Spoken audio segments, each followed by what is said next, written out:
Welcome to all of you. The series of conversations and explorations on how to include every fabulous thing that you have to offer into your life and work. If you are a multi-passionate, creative, entrepreneurial woman seeking harmony, adventure, meaning, purpose, and enjoyment and flow in life, then this is the right place for you to be. I'm your host, Joyce van der Lely from the Fierce Female Force, and today my guest is Sarah Preston. Sarah comes from Canada, and she is a feminine prosperity and authentic leadership mentor. She's also a soul artist. She will tell us all about how that works and how she weaves her magic into her work and into her life. Welcome, Sarah. Well, thank you for having me. It's such a pleasure to connect with you, and I'm so excited and delighted to be here. Yes. So go on. So I was just going to start by saying, what is a feminine prosperity mentor? And a feminine prosperity mentor, really, that title came from, being a multi-passionate entrepreneur and going and doing and experiencing a little bit of burnout. Not even a little bit of burnout. There are times where I've been so burnt out. And, for so many years, also, the money piece really seemed to elude me. And so over the years, as I really started to root into true feminine prosperity, where I felt very nourished and I could still make money and be in the energy of my passions and my pleasure and my gifts, it really allowed me to show up in an entirely new way. And to me, what I felt like I was learning to master through my journey was really being rooted in my feminine prosperity. So that's where that title came from. Cool.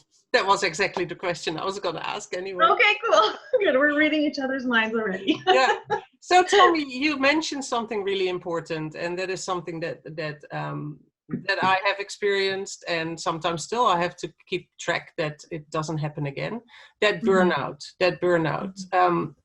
Why do you think that happens? And what reason is it that we drive ourselves so far, so to that point? Yeah, well, I think if we were to go to the very core of why that happens, I think that we don't ever feel like we're enough. And when we don't feel like we're enough, we're constantly going and doing. It takes us outside of ourselves. And that can even be, I find this a lot with women when they're like on to the next certification program, or, having to like spread them out so thin with like the multitude of like offers. And it's because at some level they don't feel like enough, and so we're going and we're putting out and we're doing, and it can lend itself to a lot of burnout. That's one piece, but I also really love to work with, and I want to tie this into our offers and showing up in that space where we can feel more than enough, and really start to weave something that's incredibly unique to us that holds even greater value, so we can really start to show up in a different way. But I also really, when I talk about feminine prosperity, I have learned to structure my business and my life in rhythm with my feminine cycles. Yeah. And in the rhythm of seasonal cycles. And that's not something that happened overnight. I learned the hard way, 9 years ago, when I really took that leap from full-time work and decided to anchor into my sacred path. And I had a 1-year-old. And I had different gifts and offers that I was trying to put out to the world. It was just that awareness of remembering that I've always felt my best when I could ebb and flow. Yeah. And really taking that time during the new moon at that time, even with the 1-year-old, but to just anchor in and to drop in and come back home to my soul self or my essence self, and to recalibrate. And oftentimes, when we start to ebb and flow with the seasons and the cycles, and even that carving out that delicious time during the new moon, it's that time where we can kind of come out of our heads from the doing and the going and the pushing, and really coming back into heart space and remembering that we're more than enough, and then giving our energy a chance to replenish. And then to start to look at, sometimes I think we just don't take the pauses needed to just understand what it is we truly want and what actually even feels in alignment with us anymore. So when we can pull back, yeah, and I know as an artist, you probably understand exactly what I'm saying. I think that's the gift of walking that path, is that we understand the gift of presence and creative expression and connection. And that's the same as the new moon. And I find oftentimes when we're burnt out and we're going and we're doing, we're so in the mental body aspect or in the hyper masculine that we disconnect from some of those other pieces that need nurturing and focus and attention. And then when we can land in that place and give that to ourselves, we start to create a different kind of alignment and a different kind of flow and a different kind of, you know, really essentially it even starts to shift your vibration in a way where you're feeling fuller. And when we feel fuller, we attract opportunities and money and clients like so much more easily. Yeah, exactly. So yes, now that you found this, it flows more easily. But how did you get to that point? I mean, you felt burned out. You were overwhelmed. How or where did you find what would be your better path to follow? Yeah. Well, and I think that I remember back then, you know, and I was doing kind of like a lot of the single sessions, and I was kind of doing that, like, I'll just put out like lots of offers and then, you know, hope that the right people step in, and trying to generate an income. And I just remember looking around and being like, this will continue to burn me out, and there's got to be a better way. And, you know, also, as much as I loved putting out all these different offers, there was a part of me that didn't feel fully authentically expressed. Like I wanted more and I wanted bigger, and I felt like there was something really, like some unique way or thing that I was still meant to bring through. So I started to realize, one of the pieces that I started to look at was like how I could piece together some of my single sessions, offers, and gifts into like a larger program or a larger transformation that I could take women or men through, that would be a bigger transformation, a higher value transformation that would really show the world something that was unique to me, and the way I could guide people through a transformation using my gifts and offer it at a higher value. And I did that, you know, and at first it was uncomfortable, as it often is, because we're showing up and we're asking to be paid more for our unique brilliance. Packaged in a way that only we're here to deliver our unique brilliance. So I had to get comfortable with that money piece and asking to be paid more. You know, I remember that first 6-month program was, you know, my first $3,000 that came in. And after that, I had, you know, 2 or 3 more. And then all of a sudden, and it was right at Christmas, and this is where it really started to shift, but all of a sudden I had this wave of abundance flow in to support me, and I all of a sudden had a whole bunch of time open up. So now I was working in a different way, serving in a way where my cup could be really full because I freed up time, I had abundance flow in, and I was really in the energy of being able to bring all these unique pieces together to support women through one transformation. So what I hear as the core line here in this story is that you had a lot of things, so you were very broad, and then so to combine it all together and not lose anything of those layers, of those different aspects, you went deeper, right? Yes, absolutely. I went deeper. I went deeper into, well, you know, and it's such to, like, just looking back, it is such a different vibration, so to speak. You know, I just remember that feeling of like, oh, I gotta put something else out, I gotta put this out, I gotta do like 5 or 10 single sessions in 1 week. And I just remember that feeling of exhaustion. But yes, I had to really go deep into understanding who I was being called to be, and who I really was feeling called to serve, and how I could bring more of me at that point in my path together to serve the women that I was feeling called to serve. And so I did have to get those pieces into alignment. And to me too at that time, and I see this with women, it's often a visibility piece as well. Yeah. Well, Yeah, that's definitely part of it. Yes. yeah, Yeah. Yeah. totally, absolutely. Because all of a sudden we're asking to be paid more, and you know, a lot of women are very comfortable selling their like their tools Mm. for their single sessions, and those are like, that's beautiful too. But underneath that, I feel so many women have that call to share like their authentic wisdom. Mm. And yeah, and that's where we get a little bit more refined in the truth of who we are and the truth of our expression and the truth of who we're feeling called to serve, and then really landing in it in a very visible way so we can connect to those people so they can see us. Yeah. So what are your connections mostly? Is it like spiritual? Do you do, what kind of work do you do Oh, in your offering, in your work? What kind of like work do in you my do? Yeah. transformation. Yes. Yeah.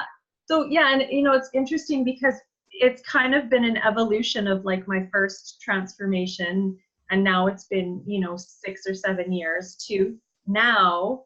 The transformation has evolved, but follows a very similar pathway. But I bring in lots of different layers. I bring in Akashic record work. Yeah. So for those of you that might not be familiar with the Akashic records, you know, it's considered one of our deepest healing sources on the planet.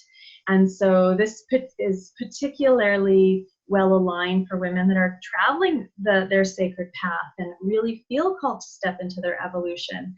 Mm-hmm. So I weave in Akashic record work because it provides deep soul level healing and clearing work. And it really can speed up and move a woman through a soul level transformation. I bring in a lot of shamanic creative practices. And my career before I stepped onto my sacred path as an Akashic record reader, that was my tool that I worked with in the very beginning. I came from the beauty industry. Oh, yeah. So I worked as a professional makeup artist for over 12 years and a model. And so I bring all of those pieces as well. I bring a lot of beauty rituals to help women connect to their essence during new moon. I weave in a lot of lunar wisdom. And I work a lot with the higher self of women. So I'm always kind of channeling in just different tools and practices and steps to support them in their unique journey. And now I actually weave in the money piece.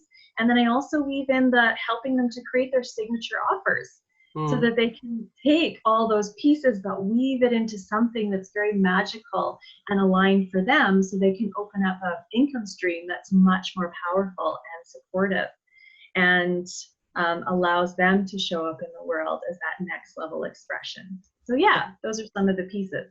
That sounds beautiful. I love how you use the metaphor of weaving, because I always say, like, you can weave with all your different beautiful offerings and skills and knowledge that somebody has. Totally. You can weave a beautiful magical carpet, right? Yeah. I think yes, yeah. absolutely. Yeah. And even like I mean, now that I'm, you know, into my 40s, and if I look back even from my 20s to my 30s, every step plays in now to how I serve through my transformational programs. Like I, you know, graduated from journalism in my 20s and spent a lot of time when the web world was just beginning. Actually, I was working and writing and bringing healers online.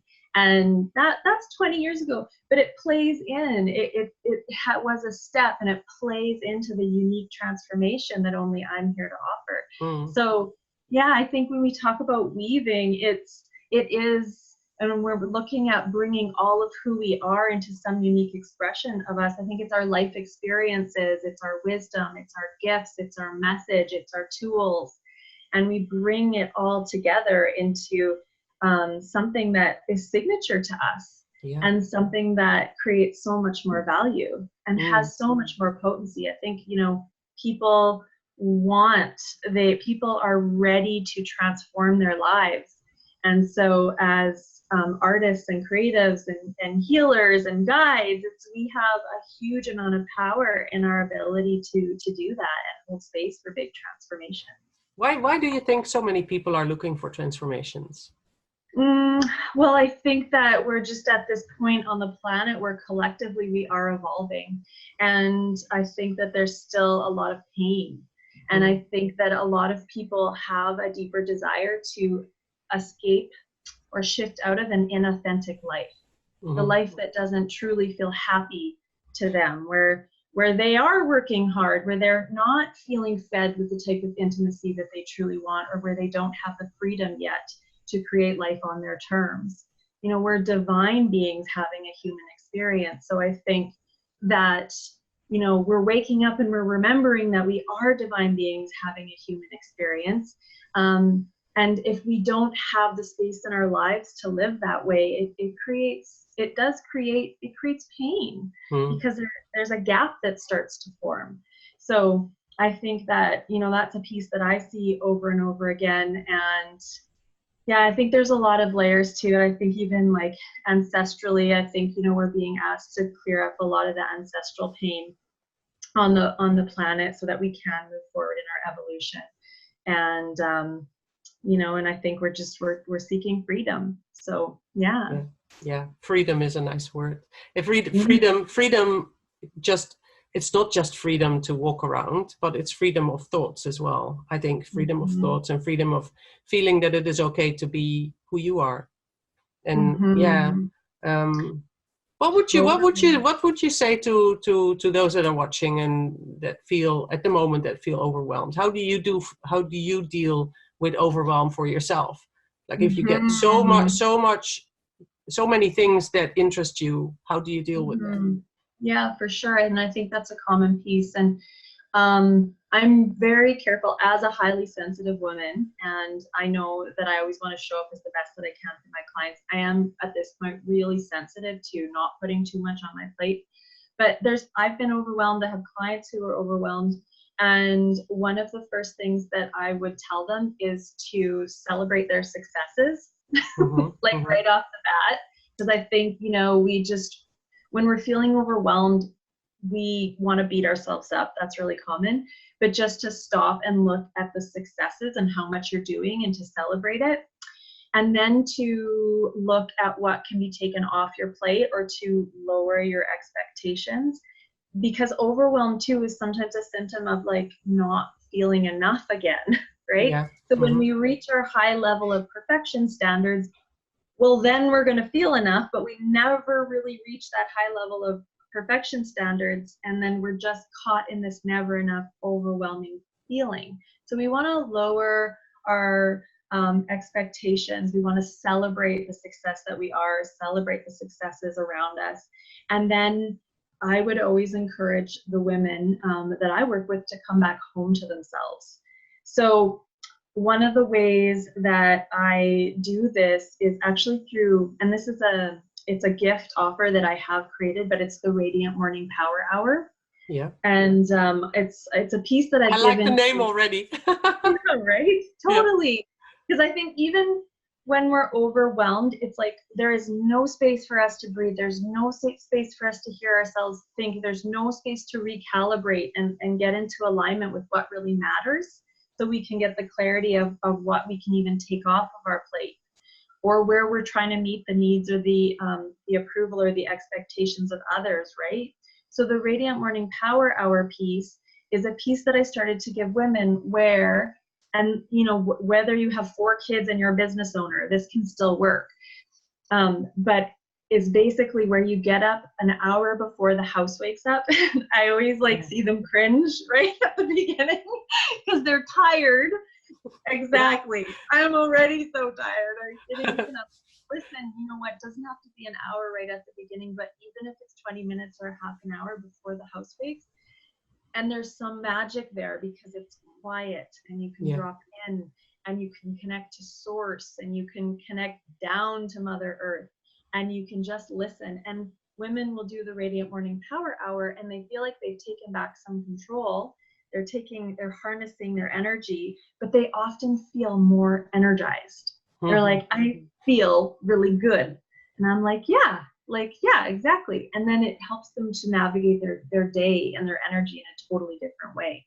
So yeah, that's what I would say. Is that something you do yourself as well? Yeah, the Radiant Morning Power Hour practice um, was one of the key pieces when my daughter was probably 1 or 2. And I just was so scattered and so I wasn't grounded. And I was doing like the new moon piece and the full moon piece that I needed more. And then one morning, it was summer, and I woke up at 6 in the morning, and I just took advantage of that time, and I felt amazing. And I was like, why don't I do this every day? And so I tried it. It became like 3 times a week. Yeah. And then it just became a sacred practice of like connecting into self. And I have this process where I will attune to my like next level future self, and kind of get in her energy and use that energy to elevate me. And then I started to feel better. I just was like, I felt more grounded. I felt more intentional. I was navigating my day in a much more powerful way, instead of feeling so pulled around by everything. So that became, one of like the tools that was core to me. And then I started to give that whole entire practice to other women. And I've just, it's probably over 100 women now that pieces went out to. And the feedback is always amazing. So it's a powerful practice. Yeah. And that must feel good, you know. It's like, it's, as you said, it sort of builds a foundation for your day. Yeah. Totally. Yeah. Yes, exactly. Yeah. And as busy women and as moms and business owners, you know, it's if we don't stop and just pause and connect in. And I find the Radiant Morning Power Hour is different than meditation. And I love meditation for what it offers, but there's something so powerful too about women taking that time to hear themselves and to tap into their dream. You know, we forget sometimes. And even, you know, we're renovating and we're traveling. I had to travel a little bit. Yeah. A couple weeks goes by and I've fallen out of alignment with my vision because life got really hairy. And I'll feel it right away because the fuel's gone. And then I have to get back into like, no, got to get back into like the power hour is what I call it, the shortened version of it. And I can connect back into that dream energy, the future self, the vision, and that becomes the fuel and that elevated energy again. So yeah. So it does happen to you sometimes that you fall off your little wagon sometimes, as well. Yeah. Not like very often. I'll usually feel a little bit of like a uprooting, and then I'll know the consequences if I don't anchor in soon.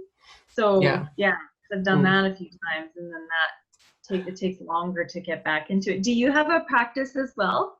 Well, yes, for me, it's, I have hot lemon water always every morning. Oh, yeah. So I make that, and I do that quietly. I'm not a huge, I do meditate, but I don't meditate for a long time because I've always struggled with, when I first started meditating, for instance, always struggled with this concept of emptying your mind, because my mind is never empty and my head is always racing with ideas. So it was very difficult. So that was the first thing I started meditating. I thought, I'm doing this wrong because I cannot empty my mind, you know. Right.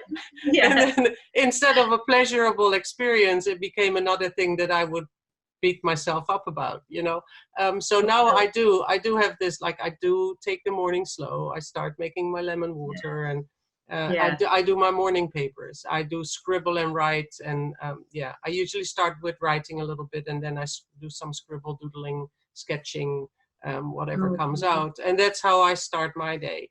So and I do feel better when I do that. If I for some reason skip it or don't have time to do it, or you know, I do feel the same as you say. I do feel it straight away, and luckily now I'm at a place that I can catch myself more quickly, because I notice, I realize, I recognize the signs, and then it's like, oh, okay, don't let this go too far, because then we'll get down that darker path again. So let's not do that. Yeah.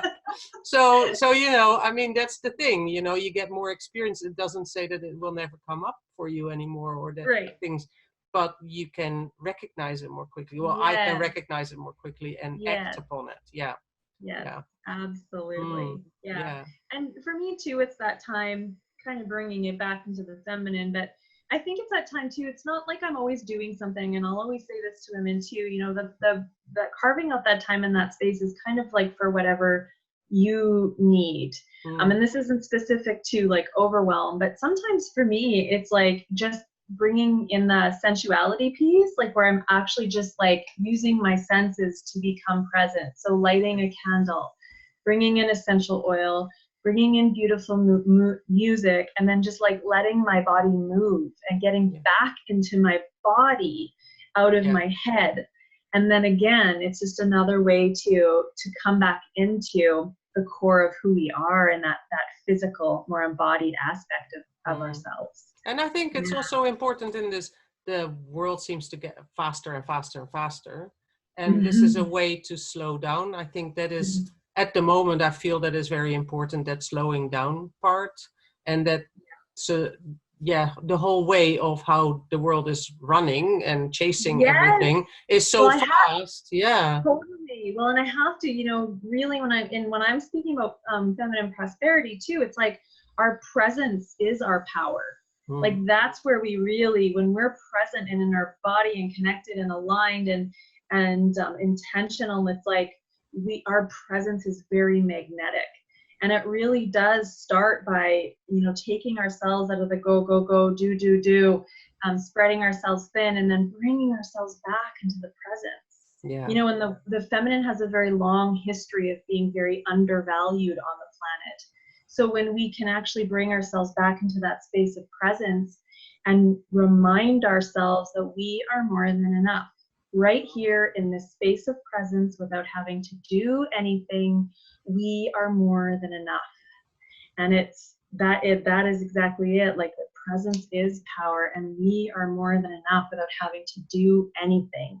And from there, we can really start to create some beautiful like alignment with abundance. Yeah, that sounds good. Yes, true. Yeah. True. Yeah, I always feel like applauding when I hear somebody else, you know, also, voice these things, because that's what it's all about, I feel, you know, that is, and that is where I think women need to go back to.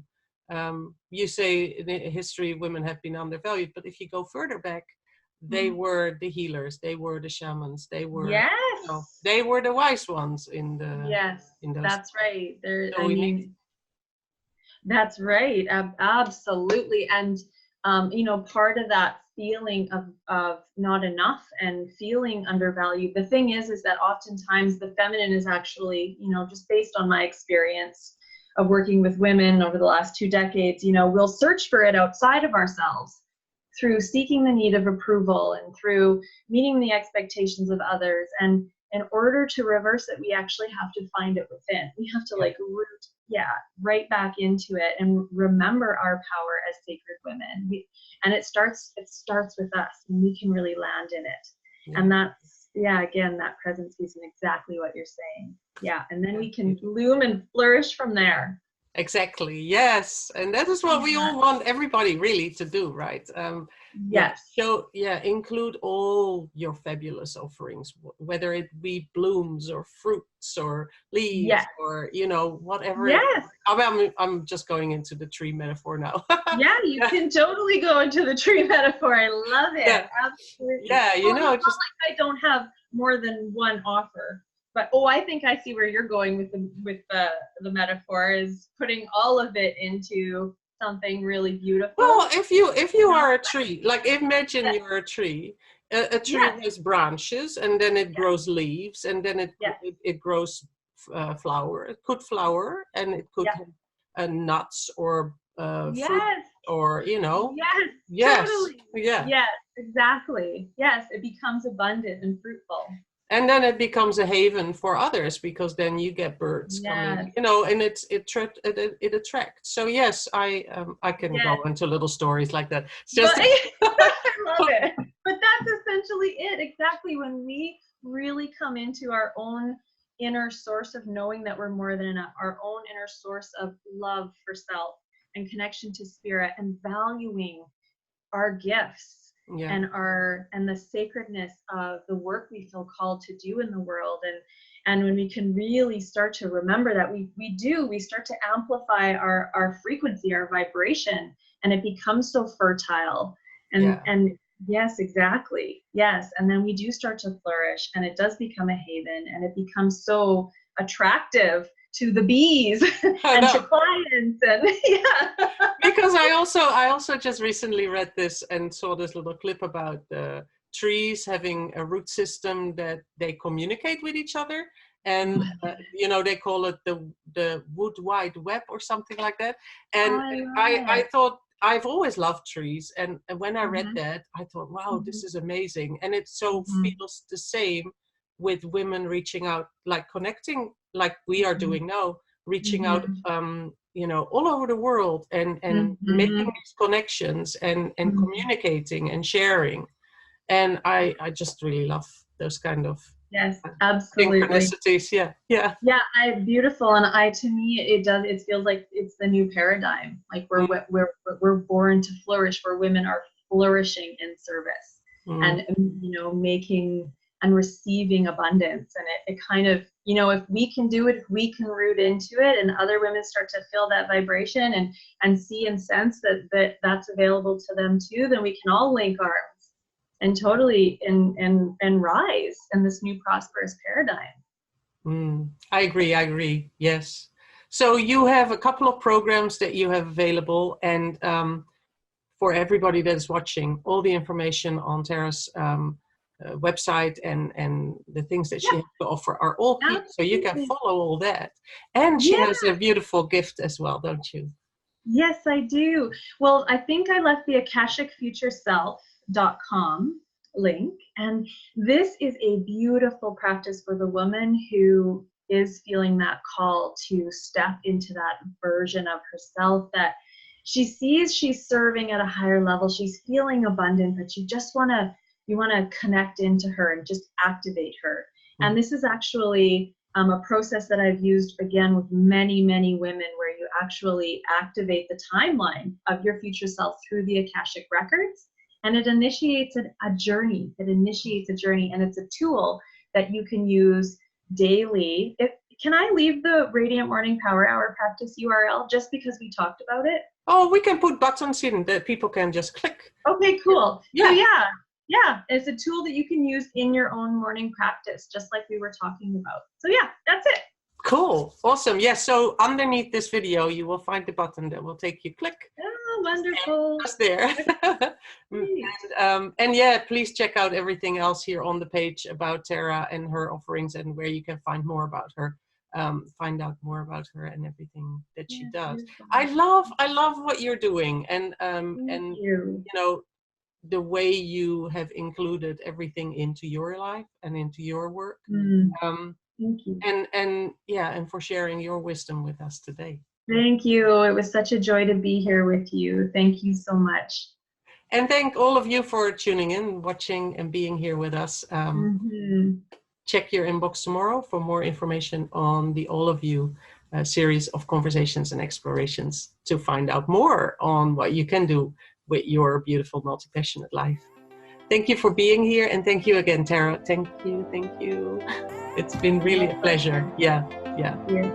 Awesome. See you next time.